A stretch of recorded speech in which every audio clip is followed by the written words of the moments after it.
अगर आपसे पूछा जाए कि दुनिया का सबसे छोटा देश कौन सा है, तो आपका जवाब 100% यही होगा, दुनिया का सबसे छोटा देश वेटिकन सिटी है। लेकिन अगर हम आपको बताएं कि दुनिया में एक ऐसा भी देश है जो इससे भी कहीं ज्यादा छोटा है, जिसमें ना कोई घर है, ना कोई शहर, बल्कि सिर्फ 7 कमरे हैं, और इस देश में कुल मिलाकर 50 लोगों के आसपास रहते हैं, तो क्या आप यकीन करेंगे? ये एक ऐसा देश है जिसका नाम शायद आपने कभी नहीं सुना होगा। जी हां दोस्तों, एक ऐसा देश जिसका अपना झंडा है, अपना नेशनल एंथम है, अपनी करेंसी है, और यहां तक कि इस देश के पास अपना पासपोर्ट तक मौजूद है।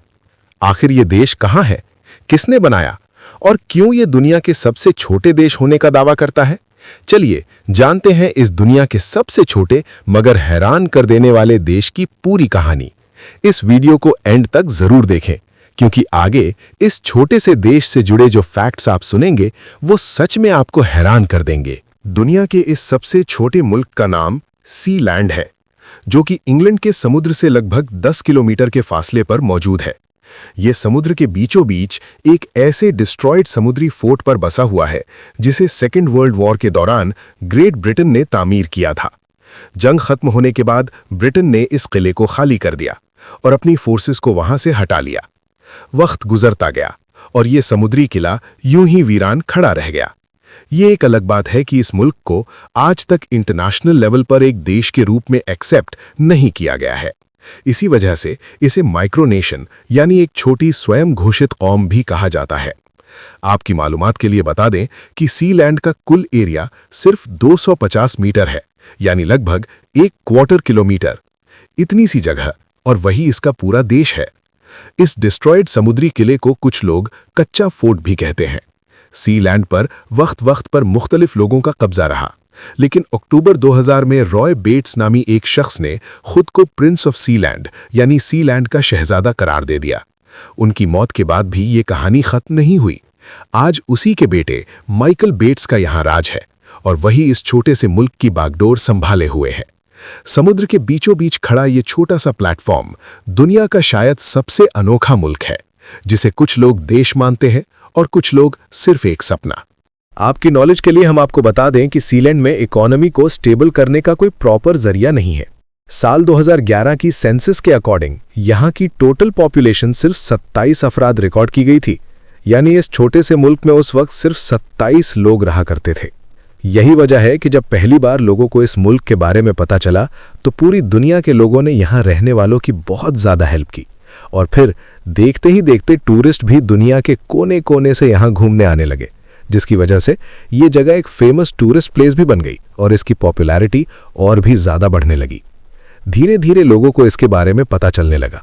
इस छोटे से मुल्क से रिलेटेड एक वेबसाइट भी बनाई गई है। अगर आप चाहें तो गूगल के थ्रू sealandgov.org पर जाकर प्रिंसिपैलिटी ऑफ सीलैंड की ऑफिशियल वेबसाइट देख सकते हैं। इसी के साथ फेसबुक पर प्रिंसिपैलिटी ऑफ सीलैंड नाम से एक फेसबुक पेज भी बनाया गया है। इस मुल्क से रिलेटेड वेबसाइट पर दी गई इंफॉर्मेशन के अकॉर्डिंग इस मुल्क का अपना नेशनल फ्लैग है, अपना नेशनल एंथम है, अपना पासपोर्ट है और यहां तक कि अपनी करेंसी भी मौजूद है। ये मुल्क इतना छोटा है कि इसे गूगल मैप पर तलाश करना भी बहुत मुश्किल है। सीलैंड को अभी तक इंटरनेशनल लेवल पर एक कंट्री के रूप में एक्सेप्ट नहीं किया गया है, क्योंकि एक मुल्क के तौर पर जो बहुत सी ज़रूरी शर्तें होती हैं वे यहाँ पूरी तरह लागू नहीं होती। यही वजह है कि अगर आप गूगल पर दुनिया का सबसे छोटा मुल्क सर्च करते हैं तो आपके सामने वेटिकन सिटी का नाम आता है, ना कि सीलैंड का। लेकिन ज़्यादा पॉपुलैरिटी की वजह से अब सीलैंड का नाम भी धीरे धीरे गूगल सर्च में सामने आने लगा है, और यही बात इस छोटे से अनोखे मुल्क को दुनिया की नज़रों में और भी दिलचस्प बना देती है। वहीं दूसरी तरफ वेटिकन सिटी इंटरनेशनल आइडेंटिटी के साथ दुनिया का सबसे छोटा मुल्क करार दिया जाता है। पहले ये इटली के अंडर एक इलाका था, लेकिन 1929 में इसने इटली से आज़ादी हासिल कर ली। 0.44 स्क्वायर किलोमीटर के एरिया वाले इस छोटे से मुल्क की टोटल पॉपुलेशन लगभग 800 है। यहाँ इटालियन ज़बान बोली जाती है और यूरो करेंसी चलती है। यहाँ हर किस्म की अथॉरिटी पोप के हाथ में होती है। Pontifical Commission for the Vatican City State हर 5 साल के बाद पोप का चुनाव करती है और फिर वही पोप इस मुल्क को रन करता है। लेकिन दूसरी तरफ अपनी करेंसी, अपना नेशनल एंथम, अपना नेशनल फ्लैग और अपना पासपोर्ट होने का दावा करने वाला प्रिंसिपैलिटी ऑफ सीलैंड भी दुनिया का सबसे छोटा मुल्क होने का दावा करता है। सीलैंड एक ऐसी जगह पर मौजूद है जो चारों तरफ से समुंदर से घिरी हुई है। ये छोटा सा मुल्क दावा करता है कि वो भी दुनिया के दूसरे देशों की तरह अपने रूल्स और सिस्टम को फॉलो करता है। इस मुल्क के शासक माइकल बेट्स हैं, जिन्हें प्रिंस माइकल बेट्स के नाम से जाना जाता है। उन्होंने 2 सितंबर 1967 को सीलैंड की मुकम्मल आज़ादी का ऐलान किया था।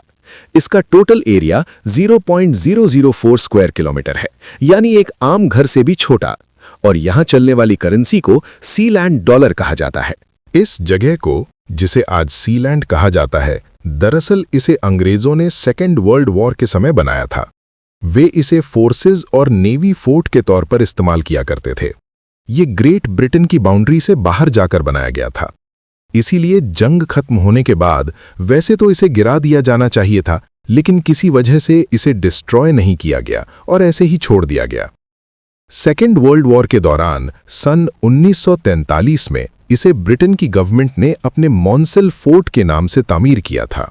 बेसिकली इसका इस्तेमाल करीबी समंदरी और जमीनी रास्तों पर दुश्मन की मूवमेंट की मॉनिटरिंग के लिए किया जाता था। अब सवाल ये उठता है, सीलैंड का मालिक कौन है? तो प्यारे दोस्तों, साल 1967 में जब अंग्रेज इसे लावारिस छोड़कर चले गए तो सीलैंड पर पैडी रॉय बेट्स नाम के एक व्यक्ति ने कब्जा कर लिया। इस शख्स ने पायरेट रेडियो ब्रॉडकास्टर्स से इसे छीनकर अपने कब्जे में लिया और इसे एक सॉवरेन कंट्री घोषित कर दिया। और यहीं से शुरू होती है एक अनोखी कहानी। ये छोटा सा मुल्क लगभग 6 दशकों से ब्रिटेन की गवर्नमेंट के खिलाफ अपने अस्तित्व की लड़ाई लड़ रहा है। सन 1968 में कुछ ब्रिटिश वर्कर्स अपनी बोट की रिपेयर के लिए सीलैंड में दाखिल होने की कोशिश कर रहे थे, लेकिन बेट्स ने चेतावनी के तौर पर उन पर गोलियां चला दी ताकि वे डर कर पीछे हट जाएं। ध्यान देने वाली बात यह है कि उस वक्त बेट्स खुद एक ब्रिटिश नागरिक थे, इसलिए ब्रिटेन की अदालत ने उन्हें इस गोलीबारी के मामले में कोर्ट में पेश होने के लिए बुलाया। वो कोर्ट में पेश भी हुए, लेकिन हैरानी की बात यह रही कि अदालत ने उन पर कोई सजा नहीं लगाई। क्यों?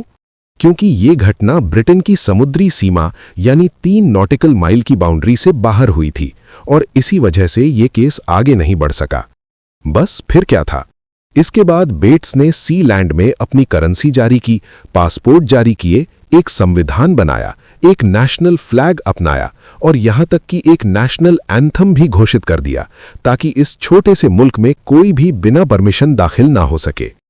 और इस तरह समुद्र के बीच खड़ा एक छोटा सा किला दुनिया के सबसे अनोखे देश की कहानी बन गया।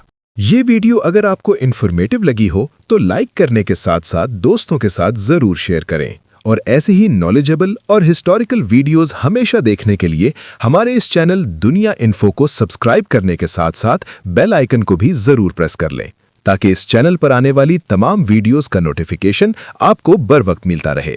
मिलते हैं अगली वीडियो में, तब तक के लिए आप लोगों का शुक्रिया।